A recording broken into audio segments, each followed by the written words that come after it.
Hello everyone, मैं हूं Praveen Ghike from innovative faculty training program Kota. I hope you all are better. Okay, तो देखो, जैसा कि हमने पिछले वीडियो में हमने देखा था कि हम लोग एवरी मंडे हम लोग कुछ ना कुछ एक नया लेके आएंगे, एक नया वीडियो लेके आएंगे, आपको कुछ ना कुछ नया देंगे। तो उसी सिलसिले में, ठीक है, उसी सीरीज़ में आज भी मैं आपके लिए एक नई कुछ टिप्स लेके आया हूँ।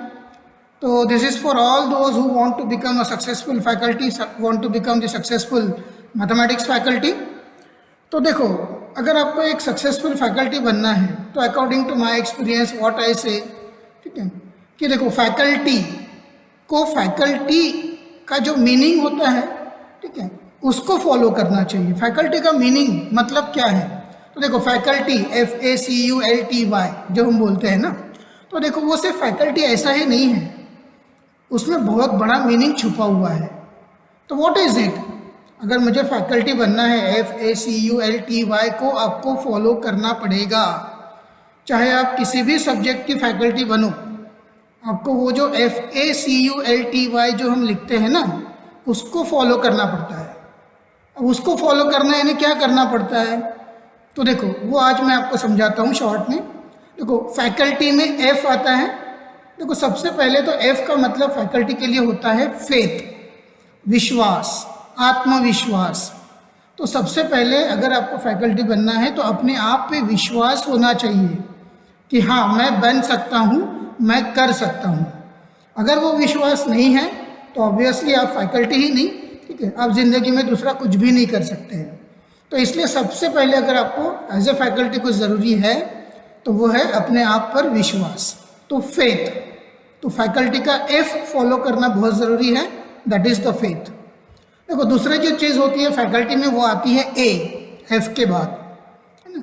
अब यहाँ पे A का मतलब होता है एज ए फैकल्टी एक अप्रोच। अगर मुझे आपका अपने ऊपर अपना आपका विश्वास है कि आप सोचते हो कि मैं फैकल्टी बनना चाहता हूँ और बन सकता हूँ, ये विश्वास है, तो आपका जो अप्रोच है उसके तरफ, एक बार आपने सिलेक्ट कर लिया अपना करियर एज ए मुझे फैकल्टी बनना है, तो अब उसका आपका अप्रोच कैसा है, ठीक है, आप उसको कैसे अचीव करना चाहते हैं, उसको किस तरह से देखते हैं, वो सबसे इम्पोर्टेंट होता है, ठीक है। अगर आप उसको एक कैजुअली लेते हैं, चलो ठीक है ना, बन जाएंगे, देख लेंगे कैसे बनना है, तो अगर ऐसा कैजुअल अप्रोच होगा तो you will never be a successful faculty. तो वो जो आपका अप्रोच है वो बहुत इम्पॉर्टेंट है, और वो अप्रोच एकदम आपका सीरियस अप्रोच होना चाहिए, एकदम। अगर आप उसके प्रति सीरियस नहीं हैं, अगर आप उसको सीरियसली नहीं लेते हैं, तो आपको फैकल्टी बनने का कोई हक नहीं है। तो वो सबसे इम्पॉर्टेंट चीज़ होती है। दूसरी चीज़, दैट इज़ द अप्रोच। तीसरा जो चीज़ होती है फैकल्टी में, FA के बाद में C, जो सबसे इम्पॉर्टेंट चीज़ है, वो है करियर। करियर का मतलब यहाँ पे ये है कि अगर आपको विश्वास है कि मैं फैकल्टी बन सकता हूँ, आपका अप्रोच सही है, सब ठीक है, लेकिन सिर्फ फैकल्टी बनना करके नहीं बनना है, आपको उसको एज ए करियर चूज करना पड़ेगा। करियर मतलब कि जिंदगी भर मुझे इसी को लेके चलना है, इसी को मुझे करियर बनाना है, इसी में मुझे अपनी लाइफ बनाना है, और इसी के भरोसे मुझे अपनी लाइफ चलाना है। ये जब तक आप नहीं सोचोगे, उसको एज ए करियर जब तक नहीं लोगे, तब तक आपको एक सक्सेसफुल फैकल्टी बनने के लिए जो क्वालिटी लगती है वो आप में नहीं आ सकती है। तो इसलिए फैकल्टी का जो C है वो हमेशा याद रखिए कि सिर्फ मुझे टाइम पास करने के लिए, जस्ट थोड़ा बहुत पैसा ऊपर का कमाना है, इसलिए फैकल्टी नहीं बनना है। तो I am going to take it as a career, वो मुझे life long as a career accept करना है, ये सोच आपकी होनी चाहिए। दूसरी जो चीज़ होती है फैकल्टी में FAC के बाद में, वो आता है U, और यहाँ पे U का मतलब एज ए फैकल्टी होता है that is understanding. Yes, understanding. As a faculty आपको एक समझदार इंसान, आपके अंदर समझदारी, अंडरस्टैंडिंग होना बहुत बहुत ज़रूरी है। और ये अंडरस्टैंडिंग जो है, वो अंडरस्टैंडिंग कैसी है? तो आपके सब्जेक्ट की, आपको आपका सब्जेक्ट का डेप्थ नॉलेज होना चाहिए, वो तो है ही, that is related to your subject. लेकिन यहाँ पे एक अंडरस्टैंडिंग ये भी है कि याद रखो कि आपका जो पाला पढ़ने वाला है, आप जिसके सामने खड़े रहने वाले हैं, वो एक अलग अलग टाइप के स्टूडेंट्स हैं, अलग अलग नेचर के स्टूडेंट्स हैं, अलग अलग बैकग्राउंड के स्टूडेंट्स आपके सामने आने वाले हैं। तो वो सबको समझ लेने की जो एबिलिटी है, according to their situation, according to their mentality, according to their level, ये सब कुछ अपने को समझना पड़ता है एंड अकॉर्डिंगली हमको अपनी स्ट्रेटजी बनानी पड़ती है। तो ये जो अंडरस्टैंडिंग है इन अ फैकल्टी, वो एक बहुत बड़ा फैक्टर होता है। तो रिमेंबर, वो अंडरस्टैंडिंग आपके अंदर ज़रूर होनी चाहिए। दूसरी जो चीज़ है फैकल्टी में, वो FACU के बाद जो आता है दैट इज़ L। और यहाँ पे L जो है उसका मतलब होता है learning. Yes, learning. As a faculty, as a teacher, अगर आप लर्निंग वाला एटीट्यूड नहीं रखोगे, सीखने वाला एटीट्यूड नहीं रखोगे, तो remember, mind me, you will never be a successful faculty. मतलब लर्निंग का मतलब यहाँ पे है कि आपको हमेशा सीखते रहना है। सीखते रहना है का मतलब यहाँ पे आपका सिर्फ सब्जेक्ट रिलेटेड नहीं है। सब्जेक्ट तो वो तो आपको every faculty knows the detail about his own subjects, ठीक है, उसके बारे में कोई प्रॉब्लम नहीं है।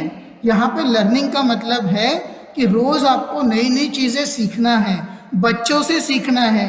आप जो सिखा रहे हैं उसमें आपकी क्या गलतियाँ हुई थी, उसको मैं कैसे करेक्ट करता हूँ, वो सीखना है। कोई पर्टिकुलर टॉपिक जो आप सालों से पढ़ाते आ रहे हैं, अब इसको मैं किसी और तरीके से, किसी नई चीज़ से कैसे पढ़ा सकता हूँ, वो आपको सीखना है।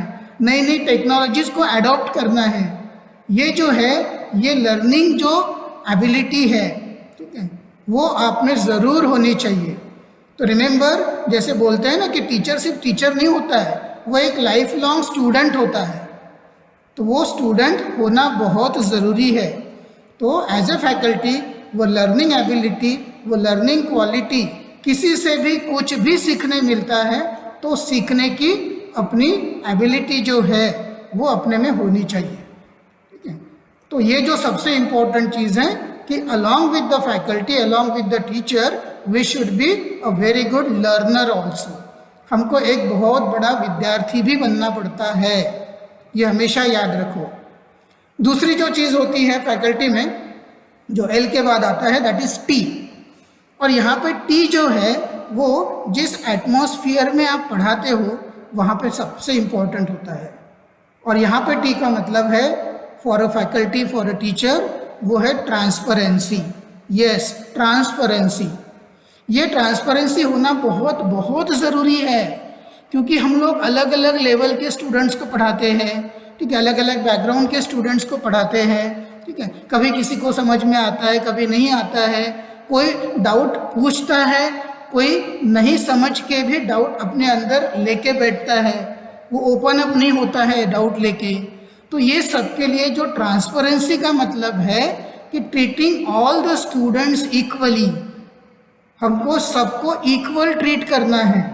जो क्लास में बोलते जा रहा है, सवाल के आंसर्स देते जा रहा है, उसी को लेके आगे बढ़ रहे हैं, और जो नहीं दे रहा है वो पीछे ही छूट रहा है। ये चीज़ें एज ए फैकल्टी हमको शोभा नहीं देती है।